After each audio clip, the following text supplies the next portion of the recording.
Hey, it's Isaiah from the Inner Health Foundation. Welcome. I want to talk to you tonight about stress.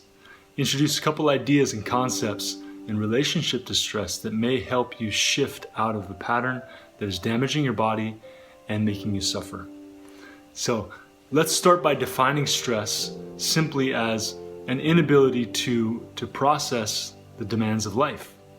More specifically, a perceived inability to process what's happening in your surroundings, in your body, in your life. So from that context, we can say that basically it's not so much the aspects of the environment or the people around us, it's really our own internal relationship, our ability to respond to those things in our life that determines whether stress is harmful to us or beneficial. I want to encourage you all to think about this and to see if you can start to engage with the moment as it arises in you, in your body. Start to engage with it and start to see if you can actively choose to turn that stressful tension situation into something that is life-giving and positive for you, rather than something that's chronically robbing you of your vital forces and energy and taking away from your kidney function and taking away from the savings account physiologically in your body.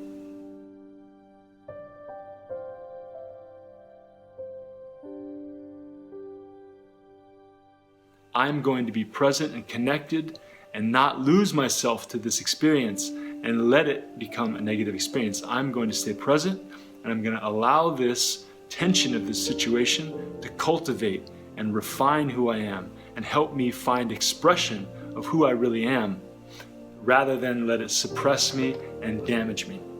And that's what I really want to bring home to you in this conversation, is just to acknowledge the fact that life presents stress, and it always will.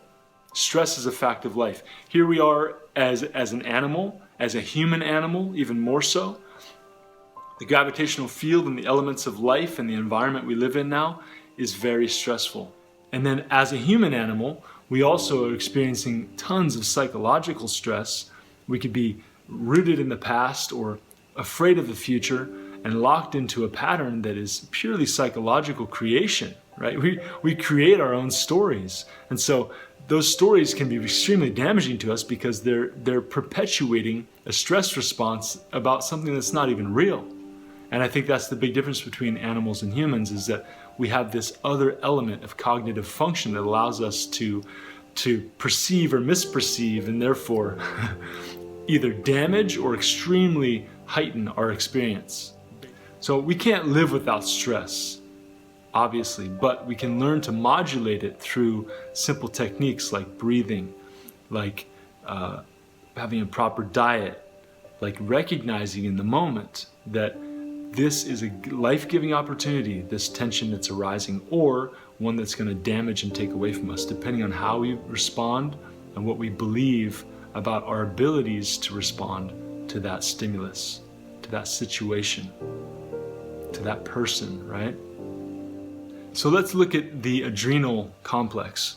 We've got an inner and an outer aspect to the adrenal gland. The inner adrenal gland is producing adrenaline in moments of basically allowing us to react quickly to stress. So that adrenaline's produced, kicked out, and boom, we're ready to fight, flee, or freeze in response to a certain perceived threat or danger.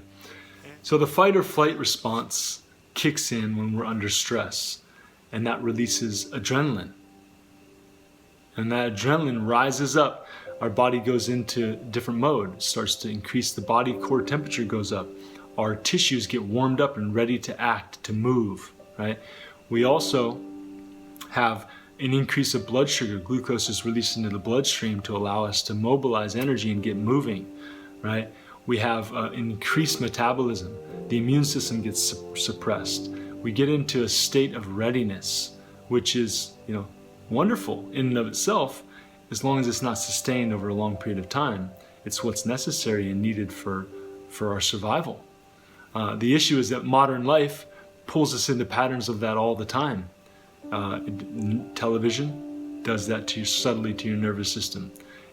Processed foods, stress, tests, driving, environmental situations that are really unnatural physiological stress based in pollutants and chemicals that are in our diet, our water, and our environment, all lessening our ability to deal with stress. There's so many different factors. Whereas the outer adrenal gland, the adrenal cortex, is producing cortisol. Cortisol is also a stress hormone, but it can be beneficial to us as well. So in acute times, acute release of cortisol is actually really beneficial. It allows us to have a healthy amount of increased metabolism and to help us basically process the stress in a healthy way.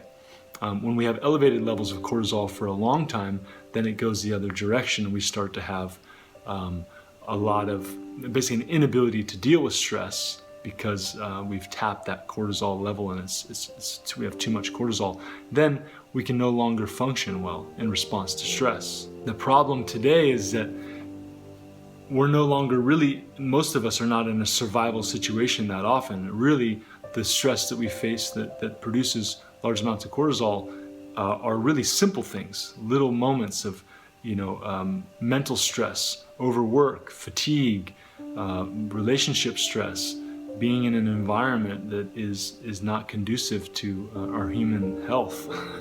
One other thing to look at, which I learned from Andrew Weil years ago, is that the cortisol, when it's released, is directly toxic to the nerve cells of the hippocampus, that part of the brain which mediates emotion and memory.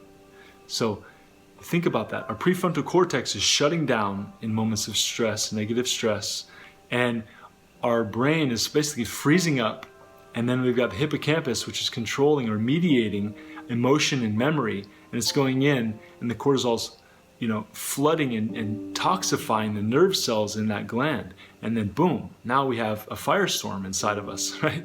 An inability to process and mediate our emotions and our memories, and our prefrontal cortex, a cognitive processing center, is shutting down. That is not a healthy response to stress, and it's going to lead to many, many issues acutely and many, many issues chronically. I wonder sometimes how many of the long-term dementia and brain disorders and Alzheimer's are related to chronic stress and a chronic inability of us to process what's happening and not having the tools, and that stacking up inside of us and leading to a calcification of our glands and a freezing up of our physiological and nervous systems to a point at which we start to lose function. But how do we take stress and turn it into something that's positive for us? It really is something that can give us access to greater health, healthy tension, and passion and connection and growth, and move us forward in our lives. But we have to be in a place of ability to respond, or a place to perceive that this stimulus that we're experiencing is really positive for us.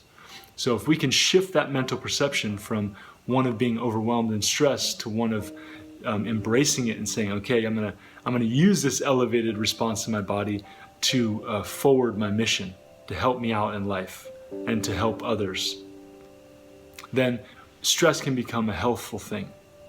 And that's what they're finding nowadays through science. And I'm not going to get into specific studies. I just want to introduce the idea that when someone is positively responding to a stimulus, then health is often gained and maintained through stress.